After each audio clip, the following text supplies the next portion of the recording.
Launch code. Access granted.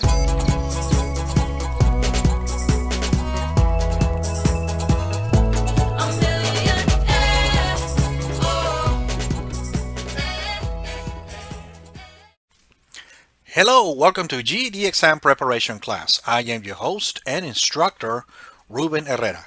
And this video, my friends, is going to be the first on a series of videos where we're going to go over the area of your GED exam, that is reasoning through language arts.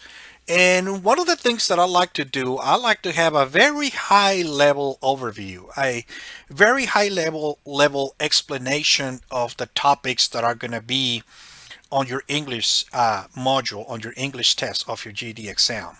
I'm just going to talk about it very briefly. However, remember that you are responsible to do more study and more research on your own, okay?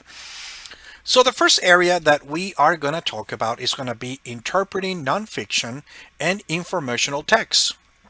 Okay, so let's get started.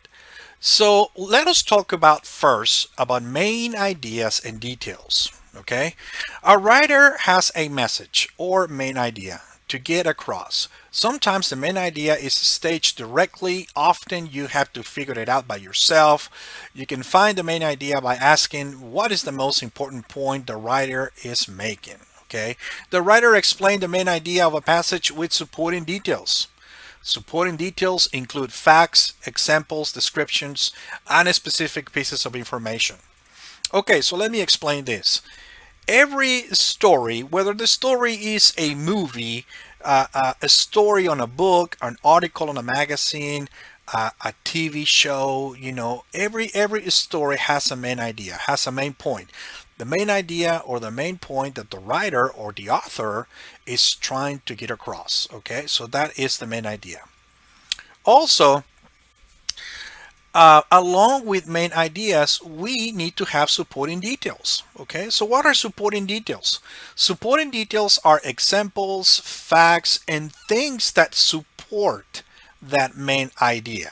Okay, so every time we want to get a main idea, it's always better and it's always more effective if you have your supporting details to go along with it.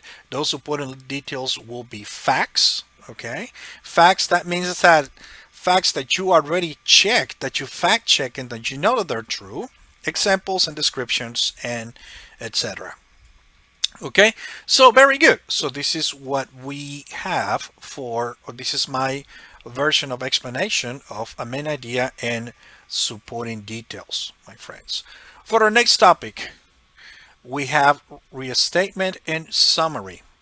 Okay, restating an idea means putting into your own words.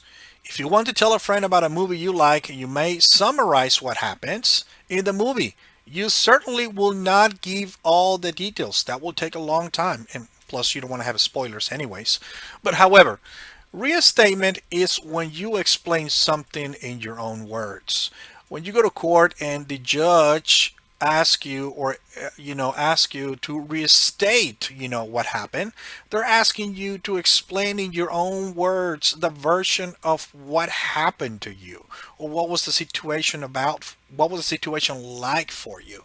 Okay, they're also, people may ask you to restate your name, meaning, okay, I think I know your name, but I want you to restate it for me. Maybe I'm missing your middle name, or I'm not pronouncing your last name correctly. Okay, so that's when people ask you to, these are some of the examples when people ask you to restate. Okay, also summarize. Okay, summarize means that, when they ask you, for example, hey, how was your weekend? You will not say, well, on Saturday, I woke up, I walk up to the bathroom, I brush my teeth, I got, I took a shower, I got dressed, I went up to have breakfast. No, no, no, you won't say all that. You're just going to say something like, oh, yeah, over the weekend, I just went out to the movies with my girlfriend or my boyfriend. Okay, well, very good. That's summarizing, telling what happened, or telling what happened, or telling a story in a very few words. Okay, very nice. So this is what we have for restatement and summary. Okay, For our next topic, my friends, I have application of ideas. Okay. When you apply ideas, you use information you already know in a new but similar situation. For example, suppose you have a friend who likes Apple Music. When you need to buy a birthday present for your friend, you go to the store and buy an Apple Music gift card, for your friend.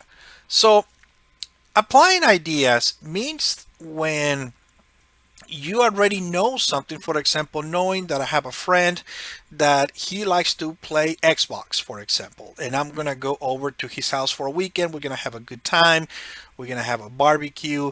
And knowing that I know that he likes playing Xbox a lot, well, I'm gonna take some of my own Xbox games and play Xbox with him over the weekend. Maybe he feel like playing Xbox for that weekend. Very nice. So applying ideas is when you use information that you already know and apply it on a different but similar situation. Okay, very nice. And very nice. Okay, so this was the first video on a series of videos for the reasoning through language arts section for your GED test. If you guys like the video, please somewhere in there's a little like or thumbs up video. And if you didn't like the video, please don't do anything. And thank you so much for watching, and I hope to see you guys on the next lesson. Bye bye. Launch code. Access granted.